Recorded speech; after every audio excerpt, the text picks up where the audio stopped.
நேயர்கள் அனைவருக்கும் வணக்கம் தெரிவிப்பது உங்கள் ஜேஆர் குடும்பம் யூடியூப் சேனல். எங்களுடைய சேனலில் இணைந்திருக்கும் உங்கள் அனைவரையும் இந்த வீடியோ மூலமாக சந்திப்பதில் மட்டற்ற மகிழ்ச்சி அடைகிறேன். நேயர்களே, இயற்கை விவசாயம் மற்றும் கால்நடை வளர்ப்பு அப்படிங்கிற தலைப்புல குமரி பண்பலை FM 101 நாகர்கோவில் ரேடியோவில் வானொலியில் ஒரு நேரலையாக பல கருத்துக்களை நான் சொல்லி இருந்தேன். அந்த கருத்துக்களை இங்கே உங்களுக்கு வீடியோவாக கொடுக்கின்றோம். இந்த வீடியோவில் ஆடியோ குவாலிட்டி கொஞ்சம் கம்மியா இருக்கும். ஆனா நாங்க அடுத்த வீடியோவில் இதை நாங்க சரி பண்ணிடுவோம். வாருங்கள் வீடியோவுக்குள் செல்வோம். நேர்களே, நாங்கள் போடக்கூடிய எல்லா வீடியோஸும் உங்களுக்கு நேரடியாக வந்து கிடைக்கணும்னு சொன்னால் கீழே இருக்கக்கூடிய சப்ஸ்கிரைப் பட்டனை நீங்கள் டச் பண்ணுங்கள். அடுத்ததாக ஒரு பெல் பட்டன் இருக்கும், அந்த மணி சிம்பலையும் நீங்கள் டச் பண்ணுங்கள். கடைசியாக ஆளுங்கக்கூடிய ஒரு சிம்பல் இருக்கும், அந்த ஆளையும் நீங்கள் டச் பண்ணுங்கள். அப்போ தான் நாங்கள் போடக்கூடிய எல்லா வீடியோவும் நேரடியாக உங்களுக்கு வந்து சேரும்.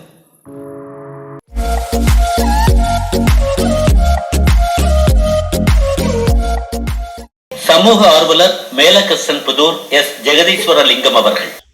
அதாவது இப்போ விஞ்ஞானம் வளர்ந்து வரக்கூடிய எந்த சூழ்நிலையில மக்கள் மிக விரைவாக நாம் பொருள் சம்பாதித்து மிக விரைவிலேயே நாம் வசதி வாய்ப்புகளை தேடிக்கொள்ள வேண்டும் என்ற ஒரு எண்ணத்தில் செயல்பட்டுக் கொண்டிருக்கிறார்கள். எந்த துறையை எடுத்துக்கொண்டாலும் உழைப்பில்லாமலேயே நாம் மிக விரைவாக முன்னேறிவிட வேண்டும் என்ற ஒரு நோக்கத்தில் செயல்பட்டுக் கொண்டிருக்கிறார்கள். ஆனால் அந்த காலத்தில் மனிதன் இயற்கையை தனக்கு சாதகமாக்கி அந்த சூழலில் அவன் இயற்கையோடு ஒன்றி வாழ்ந்தான். உதாரணமா சொன்னோம், இப்ப எங்களுடைய வீட்டை எடுத்துட்டோம். பாரம்பரியமா முன்னாடி நம்ம இப்ப எண்ணெய் யூஸ் பண்றோம்னு சொன்னாலே நம்முடைய வீட்டில் கிடைத்த தேங்காயை காய வைத்து அதை நாம் ஒரு செக்கில் இட்டு ஆட்டி காலமாட அப்படியே சுத்திட்டு இருப்போம். செக்குல ஆட்டி அந்த எண்ணெயை எடுத்து தேங்காய் எண்ணெய் நம்ம யூஸ் பண்ணோம், தலைக்கு தேய்ச்சோம். இப்ப செக்குல மாடு சுத்திட்டு இருக்குது, எண்ணெய் ஆட்டிட்டு இருக்கு. மாடு செக்குல இருந்து அவுத்த உடனே அந்த மாட்டுக்கு உடனே அந்த வீட்டுல இருக்கக்கூடியவங்க கூட்டு போய் தண்ணி வைப்பாங்க. இந்த எண்ணெய் அந்த வீட்டுல இருக்கக்கூடிய சின்ன பையன் வலிச்சு எடுத்து அந்த ஆட்களுக்கு ஆட்ட வந்திருக்கக்கூடிய ஆட்களுக்கு எடுத்து கொடுப்பான். இப்படி ஒவ்வொருத்தரும் ஹெல்ப் பண்ணுவோம். இனி மாடு ஒரு இடத்துல கட்டியா செஞ்சு அடுத்தால அந்த வீட்டுல கொஞ்சம் ஒரு வயசான ஆள் இருப்பாரு, அவரு மாட்டை வச்சுட்டு போய் அதை ஒரு குளிப்பாட்டி திருப்பி அந்த வைக்கோல்ல எடுத்து போட்டு ஒரு இடத்துல கட்டுவாங்க. ஆனா இன்றைக்கு யாரும் யாரையும் கவனிக்கக்கூடிய சூழ்நிலையை யாருமே யாரையுமே பார்க்கக்கூடிய நிலையில இல்லை. இதனால அண்ணன் தம்பி சகோதர பாசம் இந்த உறவுகள் கூட விட்டு போகுமோ அப்படிங்கிற ஒரு பயம் தான் நமக்கு வருது. அந்த சூழ்நிலையில தான் போயிட்டு இருக்குது. பண நோட்டில் மட்டும்தான் இருக்கிறதே தவிர மனிதனையும் மக்களிடத்தில் இல்லாத ஒரு சூழ்நிலையை நோக்கி போய் கொண்டிருக்கிறது. இது மாற வேண்டும் என்றால் திருப்பிய நாம முன்னாடி இருந்த அந்த இயற்கை சூழ்நிலைக்கு மாறும். இன்னும் ஒரு உதாரணம் சொல்றேன். COVID-19 இப்ப வந்தது. இது வரைக்கும் சூழ்நிலை எப்படி இருந்தது? ஃபாஸ்டா எல்லாமே போயிட்டு இருந்தது. COVID-19 வந்த உடனே நம்ம எங்க போனோம்? இயற்கைக்கு போனோம், வேப்பலை கழிக்கிறதுக்கு போனோம், சாணத்தை கலக்கி தெளிக்கிறதுக்கு போனோம். அன்னைக்கு நாம சொல்லாமலேயே இதை செய்தாங்க. எப்படி? வீட்டு வாசல்ல காலையில எழுப்பின உடனே சாணத்தை கலக்கி தெளித்தோம். இந்த சாணம் தெளிக்கப்படுவதால் நோயை பரப்பக்கூடிய பாக்டீரியாக்கள் அழிக்கப்பட்டு விடும் என்பது ஒரு அன்றைய மனிதனுடைய ஒரு அசைக்க முடியாத நம்பிக்கை. அதனால காலையில வீட்டை சுத்தி சாணம் தெளிச்சோம். மாட்டை நம்முடைய ஒரு அங்கமாக நினைத்தார் அன்று.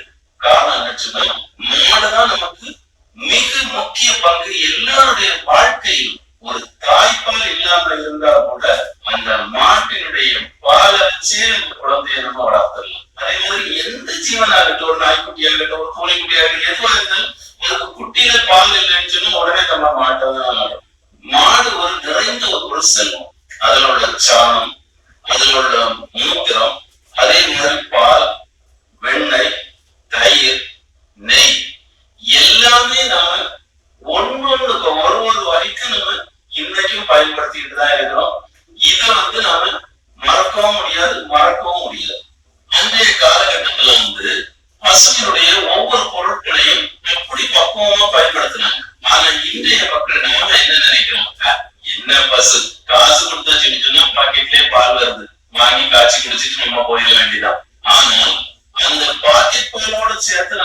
போய் சேர்த்தே வாங்கிட்டு வர்றோங்கிறத நம்ம மறந்து அதை வாங்கிட்டு இருக்கோம். ஒரு 80 வயசான ஒரு பெரியவர் இருக்கிறாருன்னு சொன்னா அவர்கிட்ட நம்ம உட்கார்ந்து பேசுறதுக்கு நமக்கு டைம் இல்லை அப்படின்னு சொல்லிட்டு நம்ம போனோம். அவர்கிட்ட உட்கார்ந்து நீங்க எப்படி இவ்வளவு பலசாலியா இருக்கீங்க அப்படின்னு சொல்லி கேட்டா அவங்க பழைய அவங்க கதை அவ்வளவும் சொல்லுவாங்க. அதுல இயற்கை விவசாயம் தான் கூடுதல் பங்கு வகிக்குது. ஆனா நமக்கு என்னைக்கு அதுக்கெல்லாம் டைம் இல்லை. இயற்கை டென்ஷன் பிரஷர் காரணம் என்னன்னு சொன்னா நாம இயற்கையோட ஒன்றி வாழ பழகவில்லை. இயற்கையோட நாம ஒன்றி வாழும் போது நம்முடைய மைண்ட் ரிலாக்ஸ் ஆகும். நன்றி நேயர்களே. நேயர்களே, எங்கள் சேனலை எல்லோருமே நீங்கள் லைக் பண்ணுங்க, கமெண்ட் பண்ணுங்க, ஷேர் பண்ணுங்க, சப்ஸ்கிரைப் பண்ணுங்க. நீங்கள் கொடுக்குற லைக் தான் எங்களுக்கு கிடைக்கிற ஊக்கமாக நாங்கள் நினைக்கிறோம். இது போன்ற தொடர்ச்சியான வீடியோக்களை நாம் பார்க்க இருக்கின்றோம். இந்த வீடியோவை இதோடு நிறைவு செய்கிறோம். மீண்டும் அடுத்த வீடியோவில் உங்களை சந்திக்கிறோம்.